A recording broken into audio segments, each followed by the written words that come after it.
and welcome to #NoLimits. Last week's was pre-recorded as I was on vacation, but today I am coming to you live.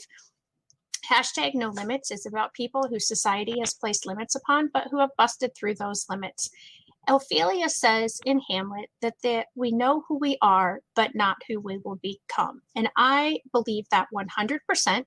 And I believe that there is no better example of that than the caterpillar turning into the butterfly. The caterpillar literally dissolves into nothing, into its cells, and then reforms itself as a butterfly. And then it has to struggle in order for its wings to be strong enough to fly. And so that's not an easy process, but neither is busting through those limits that society has placed upon a person. And I also share with people who are helping those bust through those limits. My guest today is Sheila, and I met Sheila about 10 years ago, I think. For anyone who watches Friday with Fran, you know that Fran and I have mentioned several times that she and I worked at a therapeutic writing center near where both of us live, and that is the same place that I met Sheila. And at the time, Sheila was a registered occupational therapist. And so we're going to talk today about how therapeutic writing, what the benefits of it are, how it could possibly relate to OT, and just really get into why it is such a valid therapy for veterans, for people who have special needs, for people with PTSD, and lots of different people that can benefit. Everybody can benefit from horseback riding, in my opinion, but there are specific groups of people that it is a huge benefit for. So Sheila, it's so great to see you, and I so appreciate you coming on today. Thank you so much. Oh, you're welcome, Shelley. This was really exciting because I've never even really watched a podcast. So to be on one is going to be kind of fun. Awesome. Good. I'm glad you're excited. So Sheila, tell us about you. I know you don't live by me anymore. So tell us, kind of what's going on with your family since you left this area and what you're doing now. Okay. Well, I'm thinking I probably have known you more like 15 years than Okay. 10. It doesn't matter because our relationship was built because we got together with the horseback riding. And Right. I initially got into therapeutic horseback riding when we lived out here in Arizona back in the 90s, working in a school-based program that took all levels of children with disabilities, from autistic up to multiply handicapped children, working with horses in hippotherapy. And so therapy is a little bit different than therapeutic riding, but it's still getting people out there and getting them to move. And that's the biggest thing with the therapeutic riding. And so when we moved to Illinois about 20 years ago, I got connected with another therapeutic riding program, and that's where I met you and Fran. And that was a really different because we got to really interact with the kids on a one-to-one basis, and we really worked together really well as a team. And that helps the kids a lot. So yeah, absolutely. So you said that hippotherapy is a little bit different than therapeutic riding. So can you explain the differences between the two? yeah, in therapeutic riding, I think you really work more towards horsemanship, where you're getting the people up on the horse and they're learning to move the horse on their own a little bit more. And hippotherapy is where the people ride in a less than traditional manner. We might have them on their stomach, across the horse, or facing forwards, facing backwards, but positioning a little bit different to help to relax their muscles, or give them better posture, better sense of where they are in space, but more towards not like reining the horse and stuff like that. So it's more towards positioning and help and just movement, because most of the people in hippotherapy are confined to wheelchairs a lot. Oh, okay.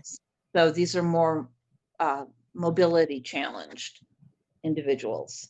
So then when you go from that to getting them up on horses where they're more upright, or sometimes they're riding forwards, riding backwards, depending on what their needs are, but getting them up more upright. So does that make sense? Yeah, it does. It does to me, but I mean, I kind of knew the differences beforehand, so that might have something to do with it. So I remember some of the things that we did in our therapy sessions, and why why is horse therapy? And I put for the promo today, and I hope I got the percentage right. I think I remembered it. That a horse's gait is similar to a human's. Is it 98%? Is that the right percentage?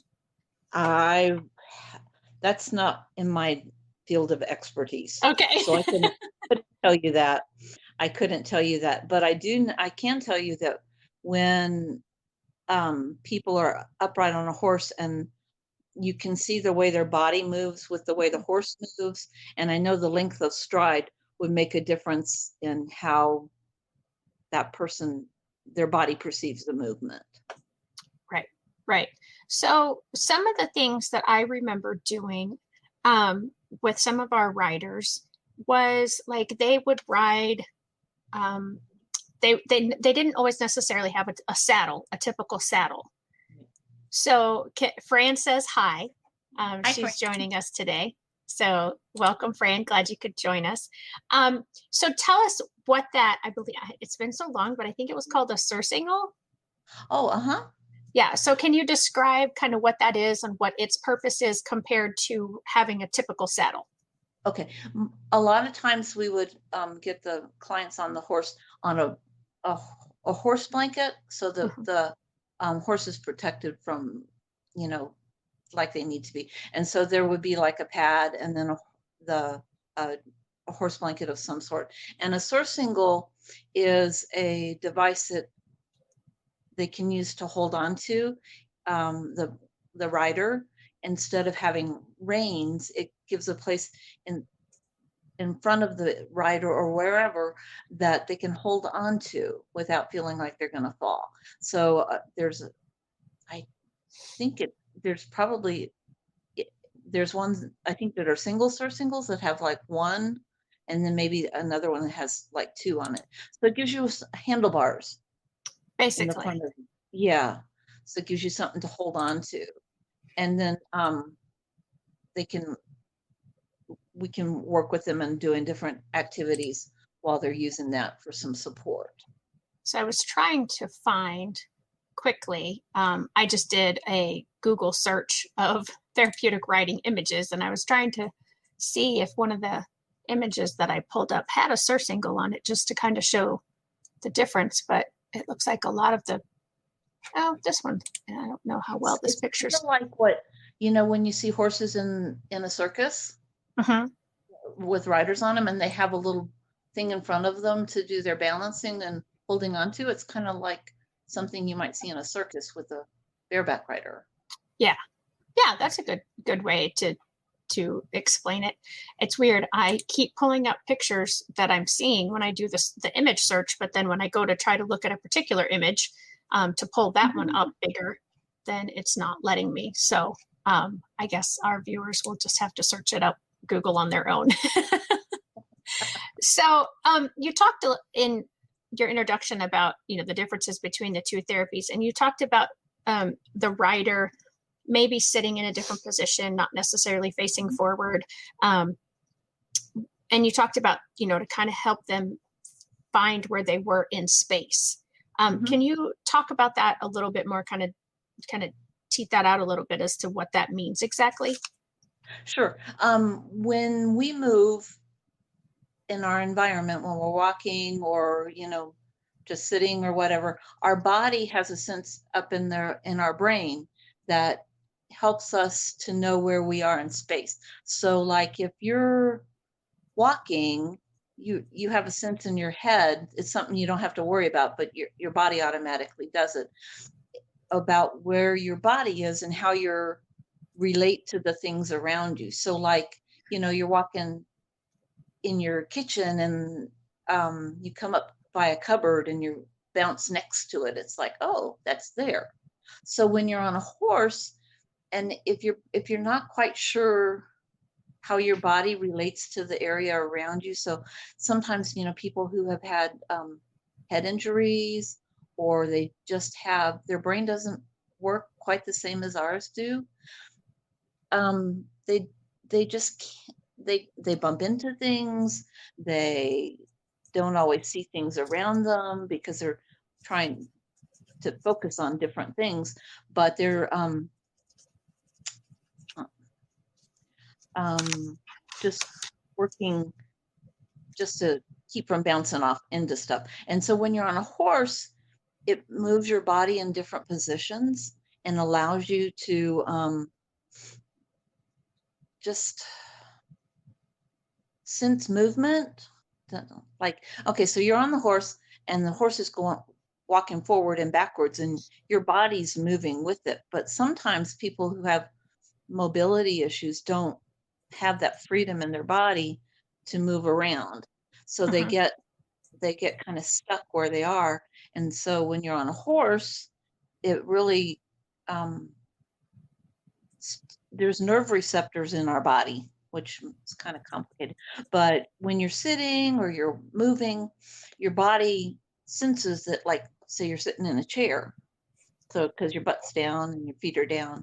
And on a horse, those sensors feel a lot more because there's so much information coming into where your legs are against the horse, and it's feeling the heat and the warmth and then even the horsehair and stuff.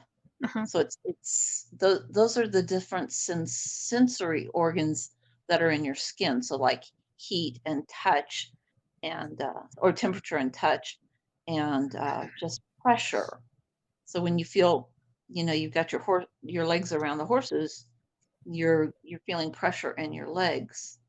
And so a lot of times that's real comforting for some people because their body just doesn't know what's going on around them. So when you give deep pressure into like their legs or their arms, and on the horse is providing that pressure, it just makes those sensors become aware and alive, and just is a kind of a comforting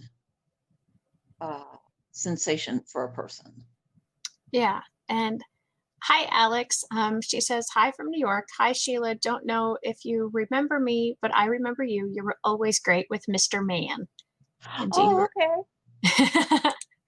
So I wasn't sure if you remembered who Mr. Man was, but I figured out. Yeah. Okay. So hi, Alex. She just said hi to me as well.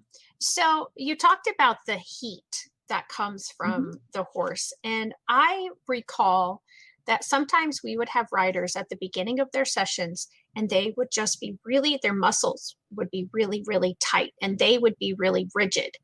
But towards the middle and certainly towards the end of the session, the heat from the horse's body had worked to help relax their muscles. Right. And so that's another benefit of their horse therapy. I'm just no matter whether I think it's hippo or therapeutic, right, you're going to have that benefit. So what I've heard you say so far is, that the heat is good. The walking is very similar between a horse and a human. And so that helps those nerves respond in a way that that person may not have in any other therapy. Because even with physical therapy, they don't necessarily get that motion of, that they get on that horse to sort of stimulate the brain and send, some different things. What am I trying to say? Some different neurons and signals. So in your experience with the riders that you've had over all these years that you've done this, have you ever witnessed someone who didn't have any walking ability or had very minimal walking ability at the start of them beginning with horseback riding until the end of their horseback riding, that they had a much better gait, or they were walking on their own, or just better because of all of the horse therapy? Mhm. Yeah, definitely. When you get on a horse, and a lot of times people who have neurologic issues, like they have cerebral palsy or they've had a stroke, or um, even kids with autism who have balance issues, or people who have balance issues, when you get up on the horse and you get all those muscles relaxed and holding their body, that can give them a little bit more sense of while they're on the horse, they can move their body a little bit better. And when they get off the horse, we see a lot more active spine extension, where or standing up really better, straighter. Hmm. And so, and also when their leg muscles get relaxed because they've been used to being so tight, and because of whatever uh, issues they might have, um, that gentle motion of the horse and the heat against it loosens things up, like in the tightness of the, not just the joints, but in the muscles as well. So when they then they get really relaxed, Hmm. that and they don't, it's movement. When somebody's been in a wheelchair for all their life and they don't have aren't able to walk on their own, when they're on the horse, they feel that horse's movement, and Hmm. they feel it like they're walking. Right. That's Um, so cool. yeah, and it's really cool. And they may not be able to walk when they get off the horse because of their limitations, but their muscles will remember that sensation, and they'll keep the muscles looser, and so it's easier for them to function in their environment. Yeah. Now, I don't know if this was a season that you were at the Therapeutic Riding Center, but Fran said that they had a rider start in the season within a wheelchair, and by the end of the season, the person was walking. And I know that one of the riders that we had, and I think you and I were both there together, Molly, she has Hmm. been on hashtag No Limits, and she shared her journey of having to do all of her rehabilitation after her car accident and Hmm. the progress that she made there. And so I'm not sure if that's who Fran is referring to, or if there's somebody else that um, has taken that big of a leap. Um, Go ahead. Oh, I remember her, and she really, um, we saw her blossom. Yeah. I mean, I know when I started with her, she was already well on her way. She had a very stiff way of walking because her muscles were all tightened because of the injuries she's had sustained. And she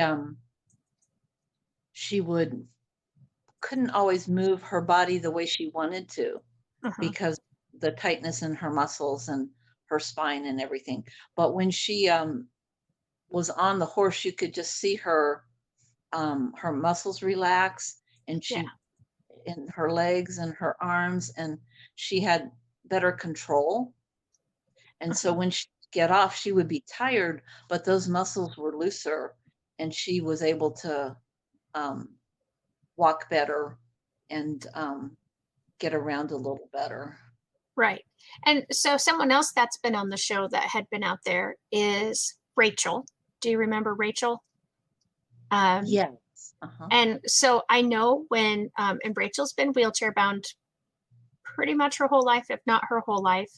Hmm. And she, as you talked about just a few minutes ago, with the being in that chair all the time, her posture, she didn't have many core muscles to Hmm. hold her up.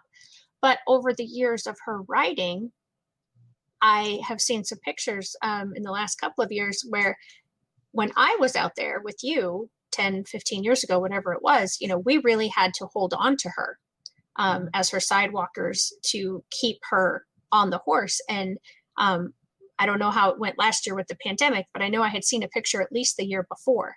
And she and her mom have been on here, so I know they're okay with me talking about her. Uh-huh. But she was able to sit up like straight. Her core muscles had developed, and she was able to get. And I want to say she didn't have to have the sidewalkers quite so close to her. I don't think she went without sidewalkers, but I Mhm. don't think they had to hold on to her quite so much. And so explain, and maybe you can't, but explain like how that develops, how those core muscles are strengthened during the horseback riding. Okay. There's generally a progression in how much support a person needs when they're getting on a horse and learning to increase their core muscles. Oftentimes, we might start with somebody that is having a rider behind, a person behind them, helping them to sit upright and giving them a lot more support because they don't have the balance and like you said, the core muscle strength. So one of the things that we do is they ride with a back rider, giving them a lot of support, and sidewalkers on the side too, because they're for safety issues especially. But then the motion of the horse helps their body to go backward and forward, and we give them some verbal cues and sometimes physical cues to tighten up their stomach. But just the movement of the horse pulls you forward and backward. And so as a person strengthens, they need less support. So, we get them to where they don't have a back rider with them necessarily. So they're just, we have somebody holding on to them, and they can I don't remember if she used the surcingle, but I'm sure there was some sort of device in front of her for balance. But just walking on the horse and coming back and forth is going to help tighten up those muscles. And so eventually, as you strengthen, and she would be doing different exercises, or just regular movement where you just, you need to reach forward. So some of the activities we might have done with her, and I don't remember exactly, but is just reaching and holding on with one hand and using the other hand to reach forward and to reach for different toys or different objects in their field of sight. And then coming back, and then switching hands and moving forward and backward also.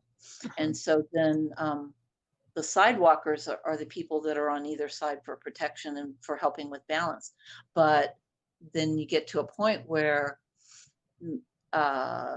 when they're stronger, they might have somebody just walking beside them. But when they're weaker, when those muscles are weaker and you're really working on that core strength, the sidewalkers are going to definitely be holding on to the person and giving them support, like in their legs, and hopefully not having to hold on to their backs, but eventually, that just limiting or decreasing the support they have on the sides. Yeah. And what are the benefits to the person who has been in the wheelchair and who's kind of been hunched over and now they're able to sit up? What are the other health benefits? Why is that important that we sit up and that, we work those muscles as much as possible? Right, because it's all related to the internal workings of your body. If you're leaning forward, you're not getting good breath control. You're not breathing as healthfully as you could be. It impacts your stomach because everything's squished forward. So when somebody's bent over, and when they're even when they're standing, it just causes all sorts of compressions into your belly, and so your muscles in your lungs and stuff don't work as well because you're just leaning forward. And but when you get better trunk control or core strength control, you're sitting up straighter, you're taller, and so it's giving better. Your lungs are open more, so you can breathe better. You can see better because you can see the things around you. But it also gives you a chance to your stomach, processes food a lot better because you're not bent over, and so it makes everything gut-wise a little bit healthier.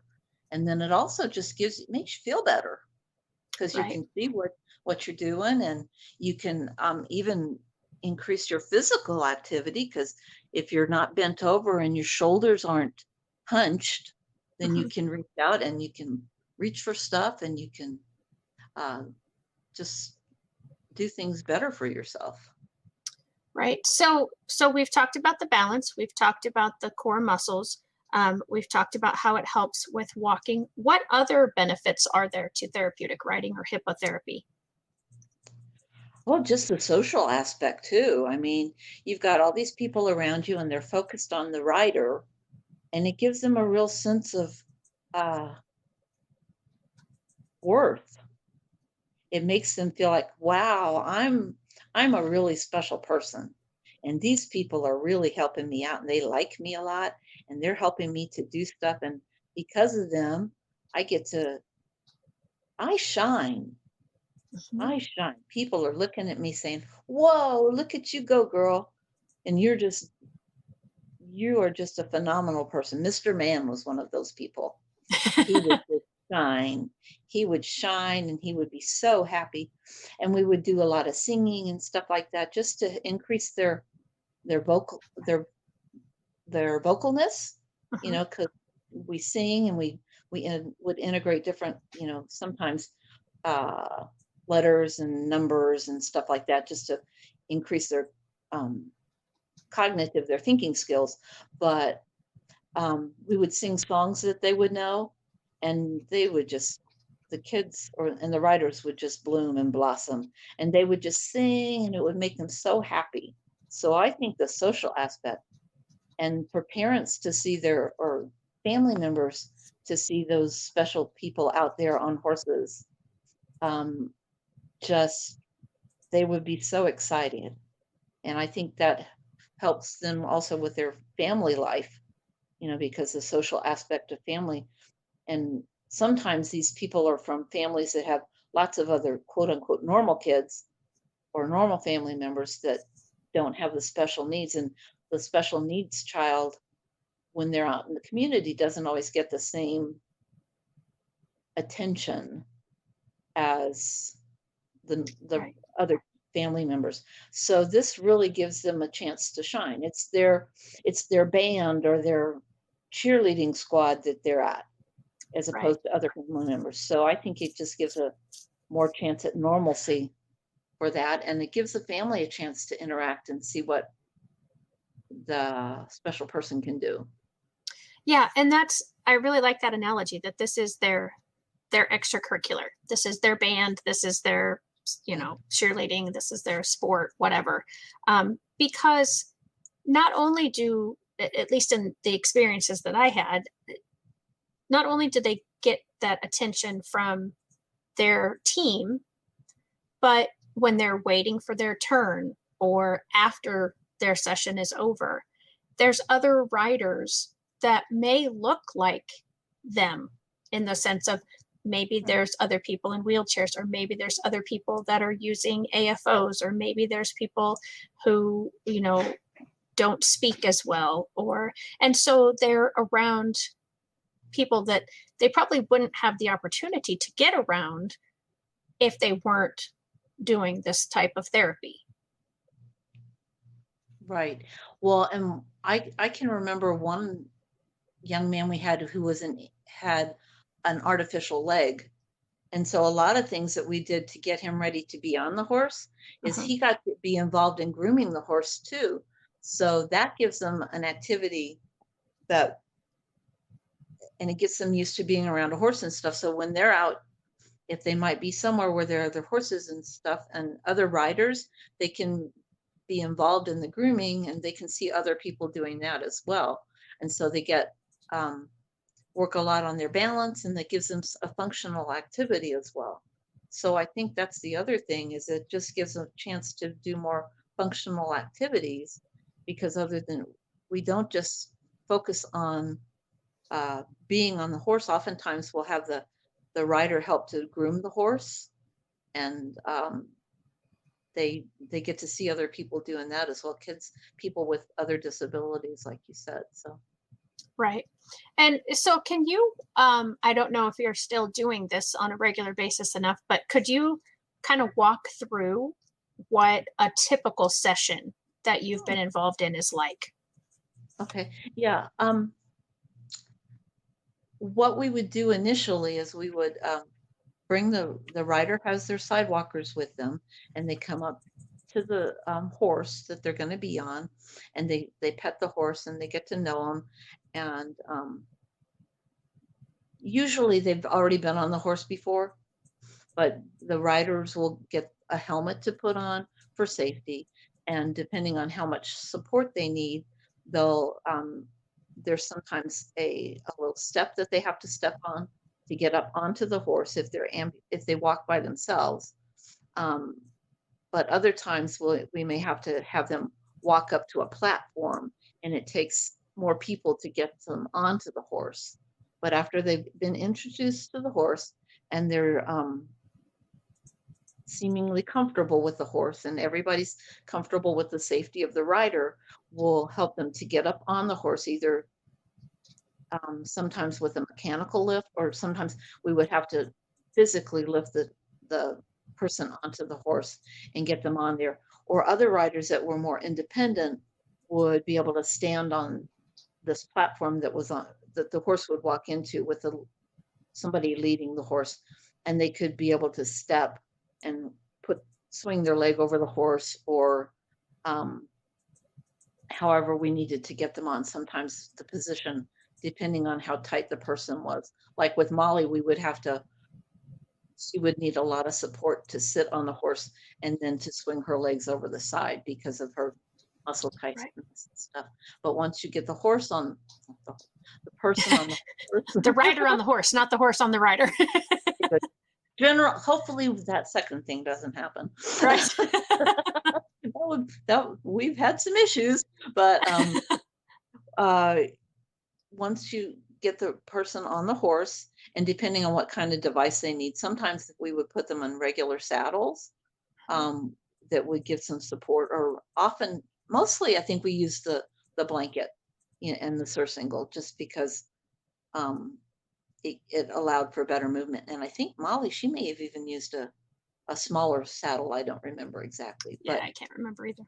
once you get the person on the horse, the sidewalkers are next to the person, and they either have to come down. The sidewalkers have a ramp or something to come down, but you get the person up and moving around away from where they mounted the horse, and they take them out into a corral, and would start out by walking them around the area there to get them comfortable with what was going on, and just to get so the horse was comfortable too, because that's a lot of it, is the horse and how they react to the environment.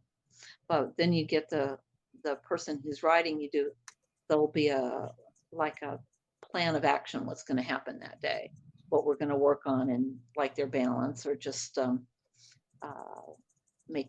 decreasing or normalizing the tone in their muscles, which is muscle tone is something that helps our muscles to contract and to help us hold up and stuff, and that make us work.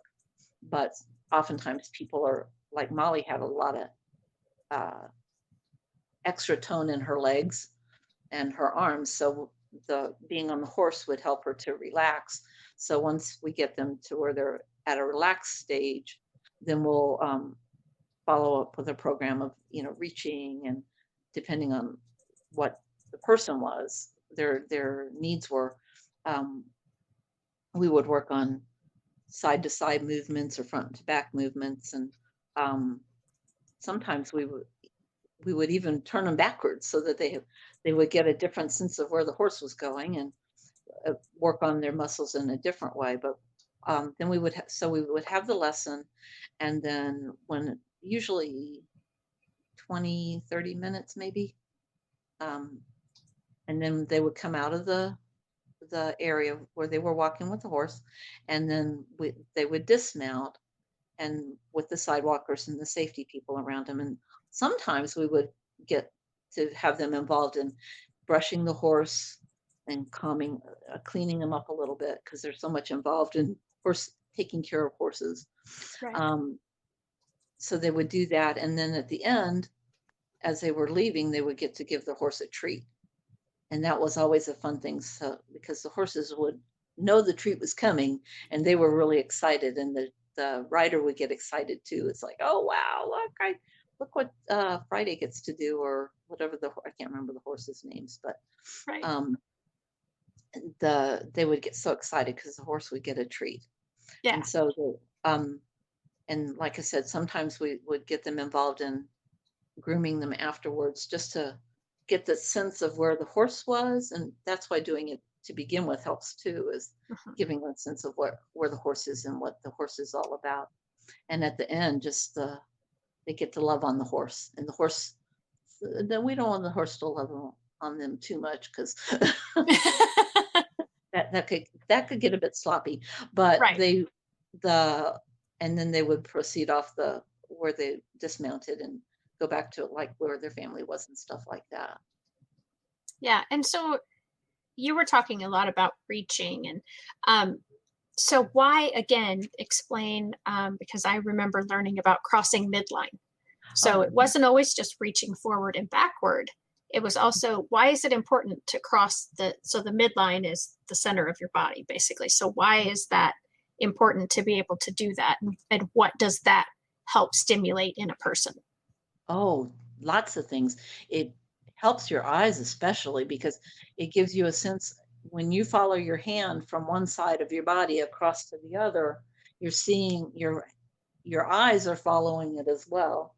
And so it's giving you a chance to use your eyes to reach for something that's across from you on either side. But it also works on those muscles in your chest where it helps you to turn and move your body from side to side. And when we see things in our eyes, the we have to use our eyes together to work and focus on an object. So, like, if your eyes don't work together very well, it's because we work bringing your hands together. Because when you bring your hands together, it makes your eyes draw to the same spot. And the same is true when you're reaching across. It's giving your eyes a chance to follow to where you want them to go. And that's important with all sorts of different things, just in daily living skills. You got to be able to see what's around you. So if you move your arms across your body, it gives you a chance to see what's on one side or the other.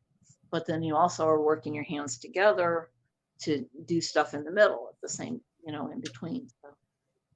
Yeah, and so we've talked about some speech things. Mhm. Well, I don't know that we've talked too much about speech, but we've talked about occupational therapy types of things that would be done in a typical occupational therapy setting.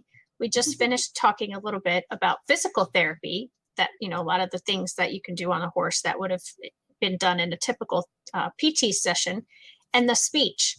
So let's cover the speech a little bit and talk about some of the ways that you would get the kids or the riders. I typically think about kids when I think about this, but I know that there are, like I said, we've had veterans and people with PTSD. So talk about some of that.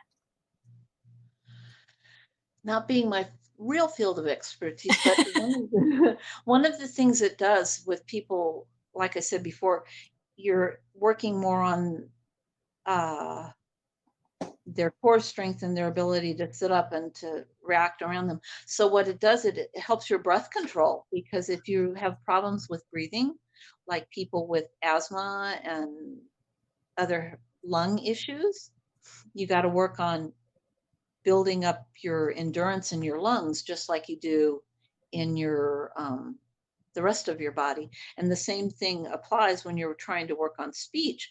If you don't, you need to get enough breath control and enough mobility through your lungs to be able to produce sound and to be able to uh, let people hear you. Because a lot of times, like people with Parkinson disease, their muscles tighten, and so they aren't able to breathe as well, and they can't express as well because the muscles are tight and the lungs are tight. And so when they're on the horse, they would be able to loosen up some, because sometimes jogging and bouncing and stuff will help to just make the body work better. And Right. that's one of the things in speech. You've got to be able, the same thing happens inside your mouth as happens outside your body. Those muscles are work the same way as the rest of your body does. So you need to work on, we could do stuff like, that's where like singing and stuff comes in handy, because you're working on moving those mouth muscles and those facial muscles. And that's all part of speech, is you have to have muscle control in your mouth and your face in order to talk. Right. So the reason I asked about that is because in a therapy session, and at least in the ones that I was involved in, there was occupational therapy happening, there was physical therapy happening, there was speech therapy happening, and there was behavioral emotional therapy happening. Mm-hmm. So can you speak a little bit to the behavioral emotional? Like, how does therapeutic or HIPAA therapy affect their social emotional and their behavioral? Well, like we kind of already talked about the social emotional stuff, with the just increasing their self-esteem and all. One of the things it does is it sets boundaries. Mhm. So when you have a person who has behavioral issues and you want them to be able to improve that area, you want them to be able to go out in the community and not have meltdowns or problems with interacting with other people because they touched you or because they looked at you. The good thing about being on a horse is it's positive reinforcement. It's a reinforcement to do expected behavior, or I don't want to say expected behavior, but more socially appropriate behavior. Mhm. It's kind of Yeah, I hard say way to put wanted. it. I say wanted versus unwanted behaviors. Oh, that's a perfect way to put it. Yes. They're goals that we're trying to reach.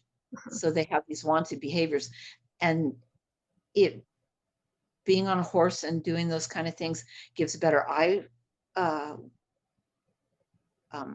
where you're looking that you get eye contact with them, Mhm. and that gives them a chance to see what, to participate, because you have to have eye contact with a person in order to really communicate. Right. That way, they're with you. Yeah. And so when you're communicating with them, um, and you get that eye contact or the wanted behaviors, it just makes everybody feel so much better. I mean, Yeah. it gives us a social sense of, wow, you can do it. Look, guy, you can do these things. This is what, and it makes them happy, and it gives them a sense of Sense inside of them. accomplishment. Yeah. Yeah, accomplishment, exactly. Yeah. And responsibility. I know there have been times, not just with the center where you and I participated together, but in other centers where I've spoken to people that they have had people, even like juveniles who have gotten into trouble with the law, and they've Oh, had them come out and they teach them how to take care of the horse and how to muck the stall and how to, the feeding and the brushing and, all of the stuff. And there seems to be, for a lot of people, a very strong connection between them and a particular horse often, but with horses in general. I mean, if a person is comfortable with horses, um, that bond it just seems very strong. Has that been your experience as well? oh yeah, because the thing about a horse, they're not judgmental. Right. People often are judgmental, but horses are not. And when you can bond a person with a horse, it gives them a sense of love and caring and nurturing. And the horse gives that back to the person as well, the one who's learning to give the horse.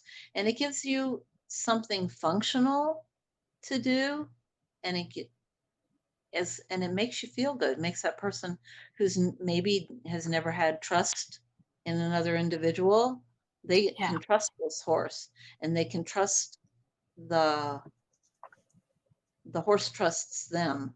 And so I think that's one of the biggest things, is um, it encourages and improves trust and a sense of well-being for the person. Yeah.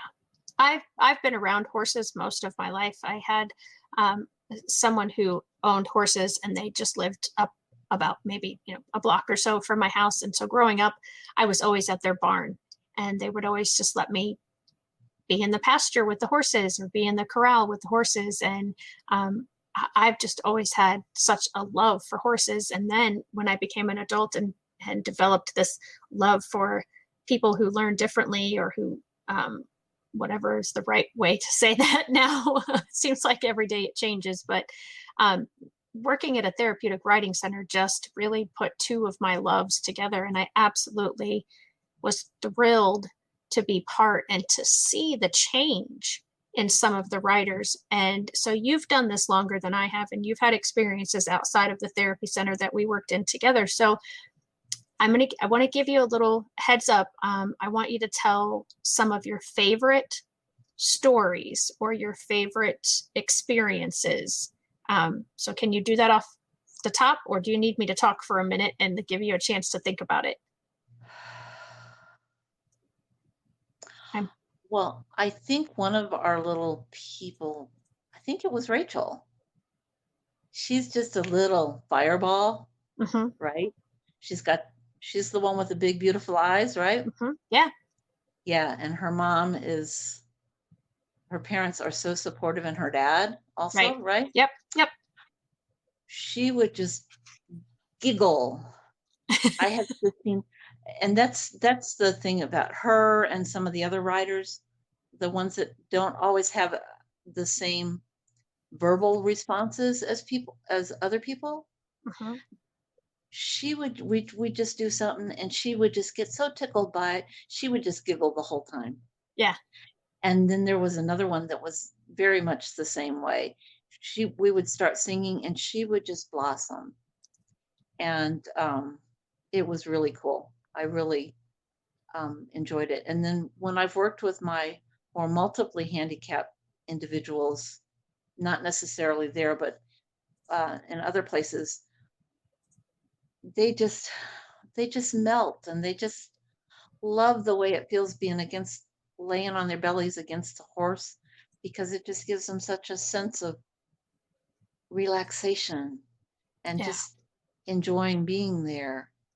And then the kids that are, or like Molly, I mean, she was such an inspiration in yeah, the way she improved. And it's really nice, like you said, to be able to see progress in how these individuals respond.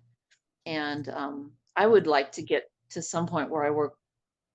I don't know if I'll ever be able to, but I think it's really cool the way working with veterans with horses and stuff, because these people may have had some experiences with the horses in the past or not, but it also gives them a sense of being able to um,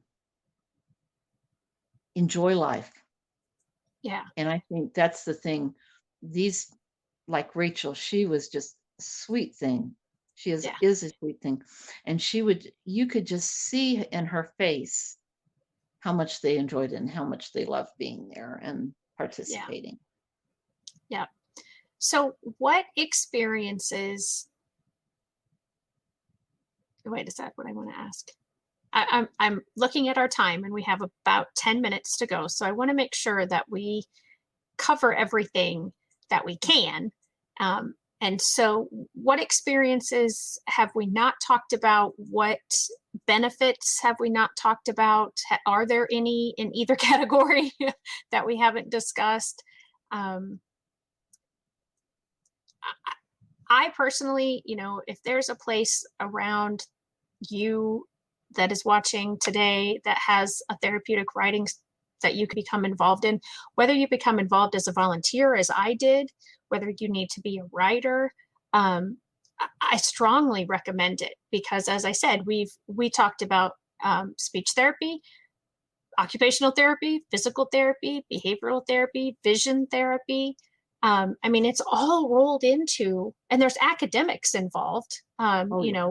We would have the kids, the writers, we taught them shapes, we taught them colors, we had letters, we would, have them doing different activities that involved those things, so that, they would have, go to the orange cone, or put the blue triangle, or, whatever it was. And you did mention it a minute ago, that within their plan, they had goals. So can you talk a little bit about, like, you as an instructor, sort of what your process was when you would get a new rider, and how you would develop a goal for them?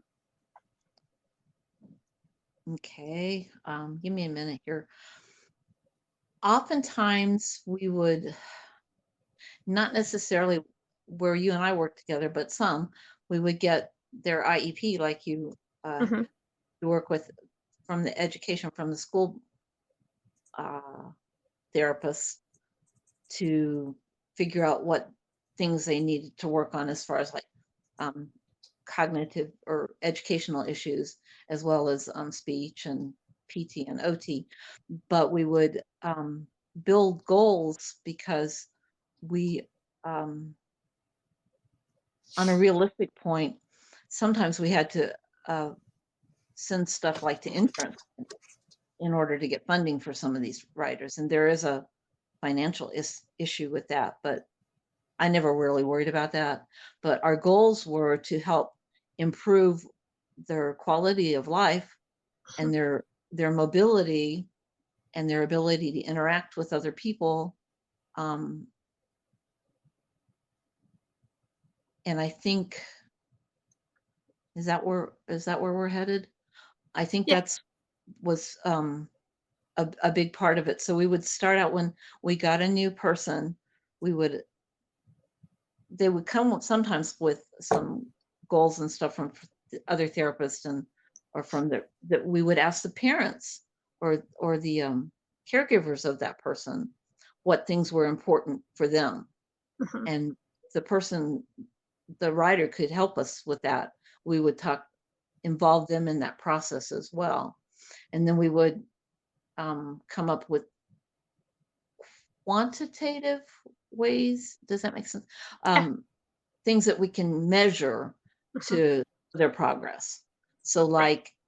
like, how long, like a number one goal was to increase the amount of time they could be on the horse, because sometimes people could only be on the horse for a very brief time. And the goal would be to increase the amount of time they were able to tolerate that, because their endurance, or even just their overall personality, couldn't allow them to be on the horse for a very long time, because it would just be too much. So Right. we would, that was the major goal, is to increase the amount of time they could be on the horse and participate in the activity. And that would all be dependent, like I said, on the person and their how they reacted to the event. And then so other goals would be, reach across their body 3 or 4, 5 times during an Mm-hmm. activity. So we have a measurable way of showing progress. Right. Yeah. Yeah. So, I mean, and I think our listeners probably have figured that out, that it wasn't just, hey, get on the horse and ride around for a little bit. I mean, we've talked about it throughout, that there were different activities that would be done, and different things that would be used to get them, to get the rider learning and having a lot more benefit than just sitting on a horse for 20 minutes or 30 minutes or 40 minutes, or whatever their session time was. I think the one rider that I posted her picture as part of or as the picture for today. She is someone that I know, and she just happened to be a rider out there. And she was very scared of heights. And so I'm not sure if you were still there when she joined, but they put her on a mini Oh, first, and got her comfortable on a mini, and then moved her up to a full-size horse. So, that's just another way of accommodating and figuring out what the particular rider needs. And once they got her up on the big horse, I mean, now she rides around, and, she's got her arms up in the air. And I just think about the amount of trust that is involved with riding a horse. Not only do you trust your horse, but when you're in a therapy type of setting, you also are trusting your sidewalkers, your horse leader. If you have a back rider, you're trusting your back rider to protect you and take care of you. And I remember a couple of times when they would have us as volunteers be the rider so that we could get the experience of what the rider went through. And especially when they would have me sit backwards and I didn't have anything to hold on to. That's And scary. you know, yeah, that you know, the different, like you said, the just side to side, and it's like, wait, oh, okay, you know, where what's happening. And it is a really neat and wonderful experience. And it's just, there's so many things for that are helpful in therapeutic riding. I can't speak highly enough about it. And it is, for those of you who have a child with an IEP, it is a therapy that, as Sheila said, there's been tons of studies to show how beneficial this is. And so, you know, that is something that could potentially get worked into an IEP, is that your child gets HIPAA therapy or therapeutic riding. So if that's something that you're interested in learning more about, please reach out to me. And Fran says, thank you to both of us for doing this talk today. And she also says, when I was talking about that we became the rider, she actually did become a rider. She went from being an instructor, and then after her strokes and concussions has become a rider. And so learning that whole trust issue that these people are going to protect you has, I'm sure, been a big shift for her. So Sheila, we have just a couple of minutes, closing type things here. What do you want to wrap up with today? Anything that we haven't talked about that you want to be sure, or any encouraging words, or what do you want to wrap up with? I just think it's really cool that you're bringing forth a program that helps other folks to recognize the potential in people that learn differently. Well, and I thank you. think that's really cool. And I think that's one of the really cool things about any kind of working with people who have disabilities, that we can help them have a sense of normalcy, and that horseback riding is a really cool way to do it, because there's so many aspects of it that just relate to our everyday life. Yeah, so there really are. All right. Well, Fran and Alex, thank you for joining us. And anyone else who joined us live, I forgot to give that whole spiel at the beginning. I'm so bad about that. But I got this cool new toy over the weekend. So if you liked this, give it a thumbs up. Subscribe if you watched it on the YouTube channel. Make sure that if you are watching on the Facebook page, that you like the Facebook page so that you get notified every time I go live. Fran and I will be back on Friday live. We didn't have an episode last week, again, because I was on vacation. So I just thank you all, and make sure that you're subscribing, you're liking, you're commenting, you're doing all the things, so that more and more people, the algorithms will work in our favor, and more people will be able to see this kind of stuff and be exposed and have their world changed. Like I've had my world changed for a couple of decades now. So I thank everybody. Sheila, it's been great to chat with you again. Thank you so much for being on today. I so appreciate everything that you did when we worked together, and that you continue to do where you are now. And talk to everybody later.